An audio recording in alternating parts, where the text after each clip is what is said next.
Hindi nakatakas sa kamay ng batas ang isang abogado sa Quezon City na umano'y sangkot sa kalakaran ng iligal na droga.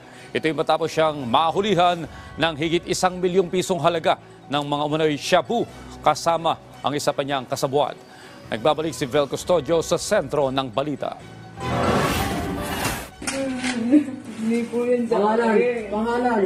Hindi po yun. Napahagulgol sa taranta ang babaeng ito nang matimbog sa bypass operation sa Barangay Central Diliman, Quezon City. Bawal na Hindi gamo. po. Kayo ay may kasalanan.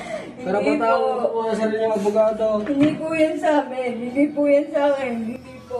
Nabisto sa mga suspect ang iligal na droga nang madatnan sila ng mga pulis. Sir, patayin niyo na lang ako.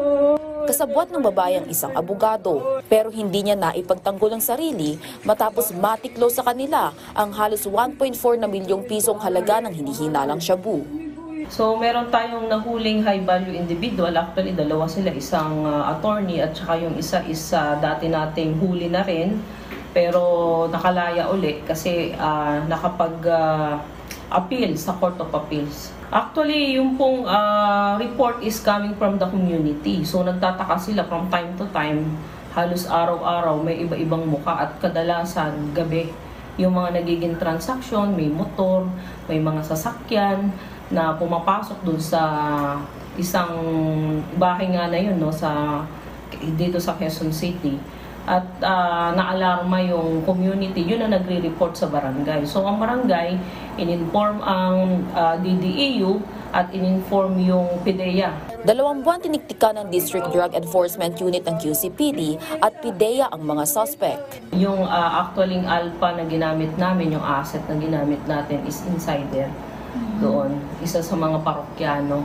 So yan yung kinumbinsi natin na talagang para mahuli nga natin itong high value individual na to kasi walang may gusto mga nangangahas na humuli dahil nga iniisip nila group of lawyers, family ng lawyers ay alam naman natin. So lagi may counter charge. Actually ang unang report sa amin is mas malaki pa doon eh. Okay, mas marami lang nakakuha na kaya na-distribute na yung iba. So yan po ay 200 grams, 202 grams po.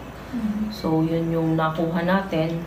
Pero ang reported sa amin is half kilo. Nadatnan pa ng mga otoridad ang mahabang pila ng mga hinihinalang parokyano ng iligal na droga. Kasalukuyang under monitoring ang mga nadatnang individual.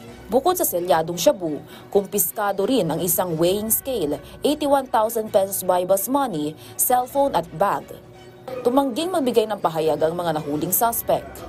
Haharapin ng dalawa ang kasong Comprehensive Dangerous Drugs Act of 2002. Vel Custodio para sa Pambansang TV sa Bagong Pilipinas.